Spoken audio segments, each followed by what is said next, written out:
ہمارے وہ ناظرین جنہوں نے ابھی ہمیں جوائن کیا ہے، آپ کو اپڈیٹ کر رہے ہیں۔ اہم کیس کا فیصلہ سامنے آیا ہے۔ سپریم کورٹ کی جانب سے از خود نوٹس کیس کا فیصلہ سنا دیا گیا ہے۔ پنجاب اور خیبر پختونخوا کے ضمنی انتخابات میں تاخیر کے معاملے پر یہ از خود نوٹس کیس کی سماعت شروع ہوئی تھی۔ آپ کو بتائیں کہ اس کیس کی سماعت گزشتہ روز مکمل ہوئی، جس کے بعد فیصلہ محفوظ کیا گیا تھا اور اب یہ فیصلہ پڑھ کر سنایا جا رہا ہے۔ ابتدائی طور پر جو اپڈیٹ سامنے آئی ہیں، 90 روز کے اندر پنجاب اور خیبر پختونخوا میں ضمنی انتخابات کروانے کا حکم جاری کیا گیا ہے۔ آپ کو بتائیں سپریم کورٹ کے 2 رکنی بینچ نے غلام محمد ڈوگر کیس میں 16 فروری کو از خود نوٹس کیس کے لیے معاملہ chief justice of Pakistan justice Umar Ata Bandial کو بھیجا تھا، جس پر سپریم کورٹ نے پنجاب اور خیبر پختونخوا اسمبلیوں کی تحلیل کے بعد انتخابات کے لیے تاریخ کا اعلان نہ ہونے پر از خود نوٹس لیتے ہوئے 9 رکنی لارجر بینچ تشکیل دیا تھا۔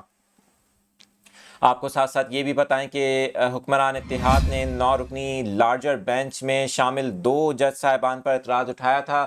اس وقت آپ کو بتائیں کہ جسٹس عمر عطا بندیال، جسٹس منیب اختر اور دیگر جج صاحبان نے اس فیصلے کے حق میں ووٹ دیا ہے، جبکہ 2 جج صاحبان ہیں، جسٹس منصور علی شاہ اور جسٹس جمال مندوخیل کی جانب سے اختلافی نوٹ سامنے آیا ہے۔ آپ کو بتائیں کہ فیصلہ 3-2 کی اکثریت سے سنایا گیا ہے۔ سپریم کورٹ کی جانب سے اس اہم کیس سے متعلق اپڈیٹس اپنے ناظرین تک پہنچا رہے ہیں۔ آپ کو بتائیں کہ اہم کیس تھا یہ اور تمام نظریں اس کے اوپر لگی ہوئی تھیں۔ اس سے پہلے ہم نے دیکھا کہ جو صدر مملکت کی جانب سے اعلان کیا گیا تھا، 9 اپریل کی تاریخ دی گئی تھی پنجاب اور خیبر پختونخوا میں الیکشن کے لیے، تاہم اس پر کافی زیادہ مختلف حلقوں کی جانب سے، مختلف سیاسی جماعتوں کی جانب سے اور خود حکمران جماعت کی جانب سے بھی اختلاف سامنے آیا تھا، جس پر یہ معاملہ سپریم کورٹ میں گیا اور اس بات کا تعین کیا گیا کہ آخر انتخابات کی تاریخ دینا کس کی ذمہ داری ہے، کس کا کام ہے، کیا یہ الیکشن کمیشن کی ذمہ داری ہے یا پھر یہ پنجاب اور خیبر پختونخوا جہاں پر